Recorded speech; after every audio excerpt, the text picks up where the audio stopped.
Hi, welcome to Soumya's kitchen. ಇವತ್ತಿನ recipe soya Manchurian recipe ಹೇಗೆ ಮಾಡೋದು ಅಂತ ನೋಡೋಣ. ಇದು ತುಂಬ ಹೆಲ್ತಿ. ಒಂದು ಬೌಲಷ್ಟು ಸೋಯಾ ಚಂಕ್ಸ್ನ ತೊಗೊಂಡಿದ್ದೀನಿ. ಈ ಸೋಯಾ ಚಂಕ್ಸ್ನ ನಾನು ಒಂದು ಅರ್ಧದಷ್ಟು ನೀರನ್ನ ಆ್ಯಡ್ ಮಾಡಿಕೊಂಡು ಇದನ್ನು 10 to 15 ಮಿನಿಟ್ಸ್ ಇದನ್ನ ಬಾಯ್ಲ್ ಮಾಡ್ಕೊಳ್ಳೋಣ.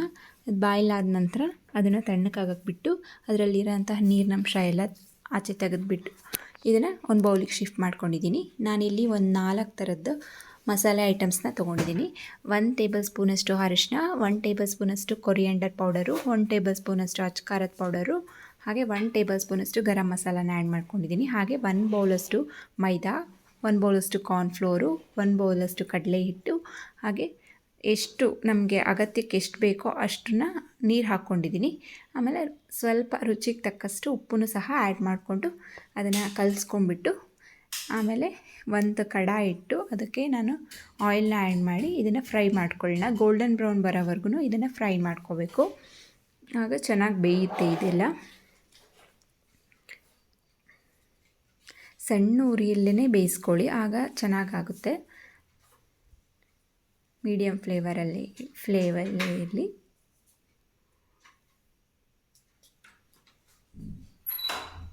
ಇದಾದ ನಂತರ ನಾನಿಲ್ಲಿ ಒಂದು 4 ಈರುಳ್ಳಿನ ತೊಗೊಂಡಿದ್ದೀನಿ.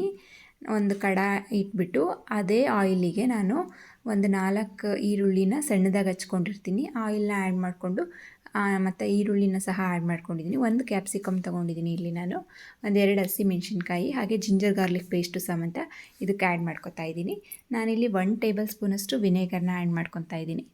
ವಿನೆಗರ್ ಆ್ಯಡ್ ಮಾಡಿದಾದ ನಂತರ ನಾನಿಲ್ಲಿ ಒಂದು tomato sauce 1 bowl, red chilli sauce 1 bowl, ಹಾಗೆ ಸೋಯಾ ಸಾಸ್ನು ಸಹ 1 ಬೌಲಷ್ಟು ಆ್ಯಡ್ ಮಾಡ್ಕೊತಾ ಇದ್ದೀನಿ.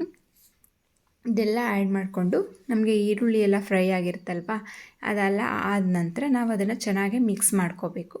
ಈ ಮಸಾಲೆ ಎಲ್ಲ ಆ್ಯಡ್ ಮಾಡ್ಕೊಂಡಾದ ನಂತರ ಆಮೇಲೆ ಲಾಸ್ಟಲ್ಲಿ ಪೆಪ್ಪರ್ ಪೌಡರ್ನ ಆ್ಯಡ್ ಮಾಡಿ ಸ್ವಲ್ಪ ನೀರನ್ನು ಸಹ ಸೇರಿಸ್ಬಿಟ್ಟು ಇದನ್ನೆಲ್ಲ ಮಿಕ್ಸ್ ಮಾಡ್ಕೋಬೇಕು. ಈಗ ಫ್ರೈ ಮಾಡಿರೋಂತಹ ಸೋಯಾ ಸಹ ರೆಡಿಯಾಗಿದೆ. ಅದನ್ನು ಈಗ ಮಿಕ್ಸ್ ಮಾಡ್ಕೊಳ್ಳೋಣ ಎರಡೂ ಸೇರಿ. ಮೇಲೆ ಕೆಳಗೆ ಮಾಡಿಕೊಂಡು ಇದನ್ನೆರಡನ್ನು ಮಿಕ್ಸ್ ಮಾಡಿಕೊಂಡ್ರೆ ನಿಮಗೆ ರುಚಿಕರವಾದ ಸೋಯಾ ಚಂಕ್ಸ್ ರೆಡಿಯಾಗಿರುತ್ತೆ. ಮೇಲೆ ಗಾರ್ನಿಷಿಗಾಗಿ ನಾನು ಬಿಳಿ ಎಳ್ಳು ಹಾಗೆ ಕೊತ್ತಂಬರಿ ಸೊಪ್ಪನ್ನು ಯೂಸ್ ಮಾಡ್ತಾಯಿದ್ದೀನಿ. ಇದು ಬೇಕಾದರೆ ನೀವು ಹಸಿ ಈರುಳ್ಳಿ ಸಹ ಹಾಕ್ಕೋಬೋದು, ಟೇಸ್ಟ್ ಇನ್ನೂ ಚೆನ್ನಾಗಿ ಬರುತ್ತೆ. ಇದನ್ನು ಒಂದು ಸರ್ವಿಂಗ್ ಪ್ಲೇಟ್ಗೆ ಸರ್ವ್ ಮಾಡ್ಕೊತಾ ಇದ್ದೀನಿ. ನೋಡಿ ಯಾವ ಥರ ಬಂದಿದೆ ಅಂತ. ತುಂಬ ಟೇಸ್ಟಿ ಆ್ಯಂಡ್ ಹೆಲ್ತಿಯ ಸೋಯಾ ಮಂಚೂರಿ ರೆಡಿಯಾಗಿದೆ.